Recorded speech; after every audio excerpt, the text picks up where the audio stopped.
points I want to bring up. The first is on the question of the relative health of democracy in Alberta. There are not, I think, any other major Western jurisdictions that have had 2 new parties in the last 2 years that have a democratic renewal project and all of these other things going on. We actually have quite a ferment. The problem is we haven't been able to translate it to the wider audience. So, first point, there's actually a lot of good things going on. We have a very lively, very healthy political culture, but the debate is being limited in its scope. Second point, political parties in Canada have a membership that constitutes less than 2% of the population, which is slightly higher here in Alberta than the average. I think Alberta's close to 3.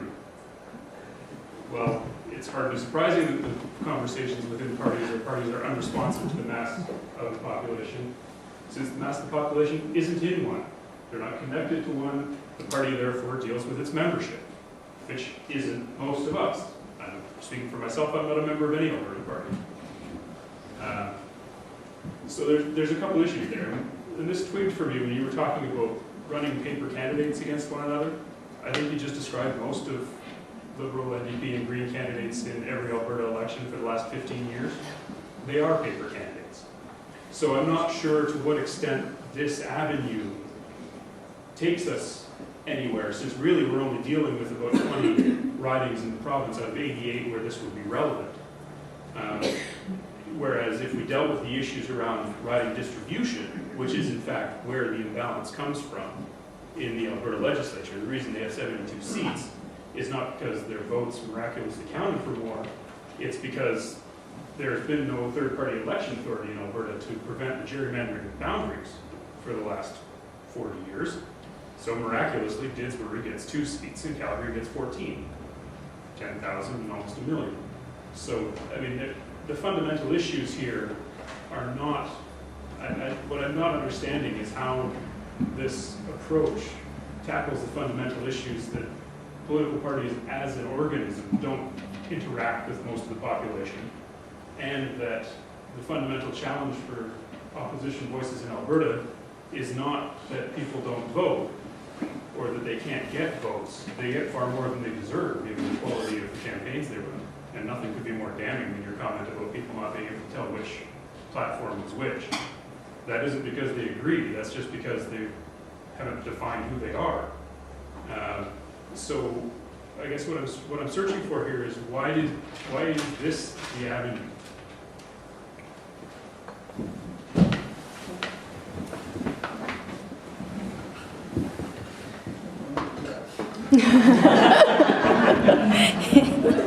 You're asking some very fundamental and very important questions, and I frankly don't have an answer for you.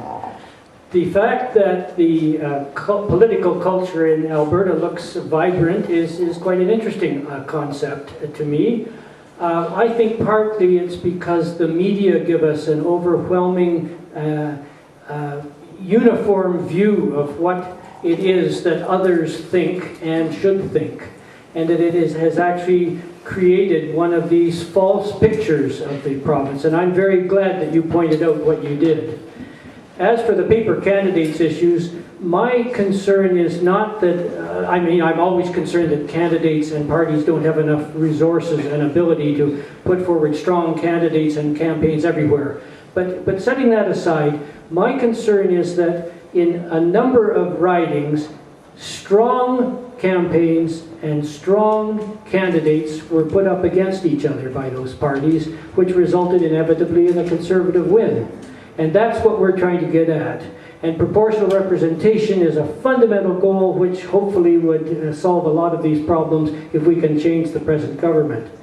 Now, your point about the politics at large, I don't know what the answer is. I do agree with you that parties are failing, and all parties are failing to engage the community.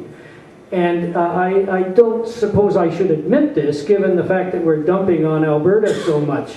But this problem of poor turnouts and alienation of voters is across the whole democratic community in the world. And politicians everywhere are extremely worried about what this implies to their credibility, their mandate and their ability to bring about change if they should be so adventurous as to suggest some.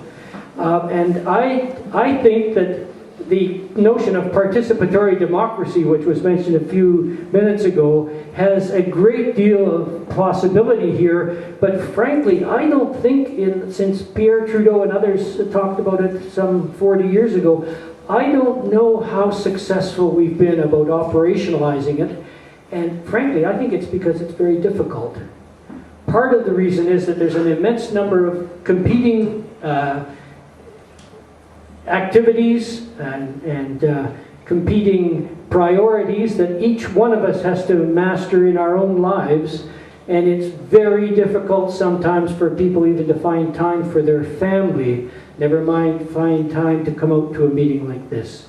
And it's very difficult, having come out to a meeting like this, to go home and decide, okay, well that was great, now what do I do? Who do I talk to? Who can I join? How do we organize? Where's the money going to come from? All these questions which parties ask themselves every day, and I don't have the answer, and frankly, I think you've amply demonstrated that they don't have it either. But I think as a social project, it's extremely important that we try to solve this problem. Just one final point, just for everyone's information. The Calgary United Way raised more money last year than the Federal Conservative Party. So the single largest fundraising behemoth in Canadian politics was out fundraised by one charity in one municipal area. So Canadian political organizations aren't actually very good at mobilizing resources. I just wanted to make a comment about membership of political parties. Membership is going down all over the democratic world, as Phil said, but I don't think people get nostalgic about the extent to which people used to join political parties. I don't think that they ever did in droves, not in Canada. In Europe, I think they joined political parties because they had all kinds of other benefits attached to it, you know. Whereas in Canada, I don't think that the membership in political parties ever went beyond 5%. So I don't think we should look back and think that, you know, in the good old days, people joined political parties and were very active. Certainly people voted much more, and that's the big difference. Young people in particular are not voting. And this is an artifact not just of Canadian politics, but in Western European countries as well. And I personally believe it's because no matter what political party you vote for, then vote into government, you get more or less the same sort of policies. And I think Tony Blair's government is a good example of that. So why should people care which party's in office if they're going to do more or less the same thing?